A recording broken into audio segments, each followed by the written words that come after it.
So this is sort of the type of things we work with. These are bigger sort of things that all have some potential. What to do with that, I don't know. We'll figure that out. Right. I mean, a lot of what I acquire, I acquire because it's got great potential, and I don't know what that'll be. And between the customers expressing need or desire and the staff applying their creativity, invariably, most everything that I've cycled through finds a new home and a new use. So it's kind of a lot of fun.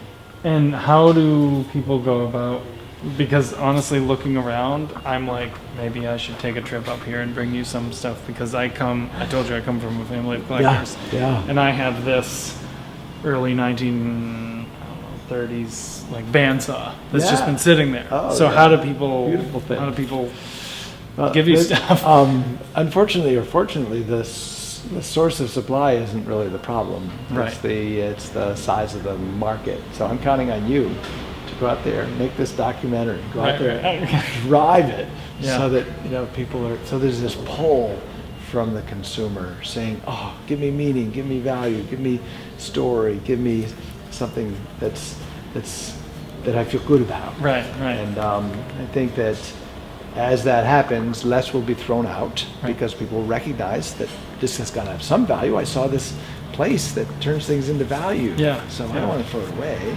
Or they'll recognize what it could be because they saw it used that way somewhere else. That bucket handle that just fell off was on a piece of art I saw somewhere. I mean, I think it's going to be this self-perpetuating, hopefully long-lived trend that will affect, not a trend that'll be permanent, I hope, and affect how we live and make a difference. So, and if you have things to bring up, we'd welcome them. But we're filling up the space. But do you accept we could accept just about everything because I saw an airplane wings. I bought an airplane the other day. It was like you just bought? I went down the street and I bought an airplane. It came to me on the back of a trailer. And it was just the fuselage and one wing. The other one was missing. And I had seen airplane parts get used, yes, but not dramatically. Because that's that's a sad story. So see this table? So you mentioned story. So a friend of mine brings me this airplane, says, "You got to have this." We cut a deal, and I have it. And it's got numbers on the back of the fuselage. I hire a new staff person, Sylvie, who you met on the phone probably, or maybe not. You met Megan, and she said, "I know someone who knows everything about airplanes. He's been doing airplanes all his life. I'm just going to take that serial number and take a picture of the tail and see if he can tell you anything about it." Long story short, he flew that exact airplane. That's weird. He was in that plane. He knew all about it, inside out, the type of plane, obviously, because he's a plane guy. But he actually also flew that airplane. And so, we can either dice it up into steaks or fillet it into panels. It could become, the wing could make an amazing conference table, just amazing conference table. Or it could be the pedestal. There could be a pedestal for furniture or that sort of thing. Or we could peel off the aluminum and spin it into a shape that makes a shade. So there's infinite possibilities. And then it's and it came from this airplane. And the airplane flew, in the 70s and at this and at that. And it's wow, really? And you bring that home and it's I like that. I remember that story or I can't believe that was an airplane once. So what's speaking of stories, what's the weirdest thing that anybody brought that you transferred? I should have been prepared for that one.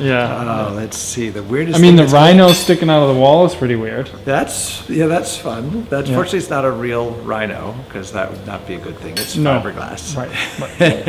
And but probably the most fun early on story about repurposing. We've always, as I described, taken things and made them into other things. But this young couple came in probably 5-6 years ago, and they open up this box and pull out this copper thing. It's 4 or 5 big copper discs about this big, like a record, sort of in between 45 and a 78 record. They're stacked up and they're on this little piece of hardware and they spin, and it's really cool. And he said, I went to MIT in the 70s and and the computer part department threw this out. This is a hard drive, and it's Wow. and it was like this major. Like this. And I pulled it out of a dumpster, and I've been carrying it around to every apartment, every place, everywhere I live. Just couldn't bear to throw it away, and it's got all these memories of back then, and this is what a hard drive looked like. Now it's like in your phone, just about. Right. And I'd love to do something with this. And so could you like turn it into a light fixture? And we said, absolutely, no problem. So they wanted a light for their mudroom. Right. So now there's this disc sort of set at an angle, looks like Saturn, like this disc up there with a globe beneath it, and you can spin that disc and it spins around, and now they can take their story of whatever, studying at MIT or digging in the dumpster or schlepping this thing around, or that's whatever the story is. Right. They can tell anyone and everyone that walks into their house and sees it in their mudroom, and it's like huge value. Yeah. And so it might have cost $100 or $150 for us to do that, to make it into a simple light. Right. But if they bought that at Home Depot, it Right, just would right. just sit there. It would. And You'd walk by it and be like, "Oh, there's the So- light." Whereas somebody comes Right. in, looks at it, And so says, it's "What's up it's, with the light?" It's like compounded interest. Every Yeah. guest that comes in will see that and go, "Wow!" And then they're just tweaked a little bit, and they see things a little differently. And Yeah. so those sorts of stories happen almost every day when people come in and either see things. There's a lot of that. Oh, my grandfather had one of those, or Yeah. oh, I used to do this, or it's not a new thing. I think when we were, earlier in this country's day, we were frugal. Oh, It cost some serious money to acquire resources. Right. Well, that's the big thing is I always tell people, like, I'm not trying to push something new. Yeah. Like, this was been going on for hundreds of years. It's just Right. that disposables came along and screwed everything up. Right. Like, Right. I think that's right. and I think It's people that- are finally this- seeing that. That's the disposable concept and the not lasting. Right. So it doesn't last long, and it's typically impossible to fix. Yeah. And that's sort of planned obsolescence, I think, by manufacturers, which is a sad commentary. Yeah. But this is a nice alternative. Yeah. We definitely have to take some steps back to Yeah. take a step forward. Right. Right.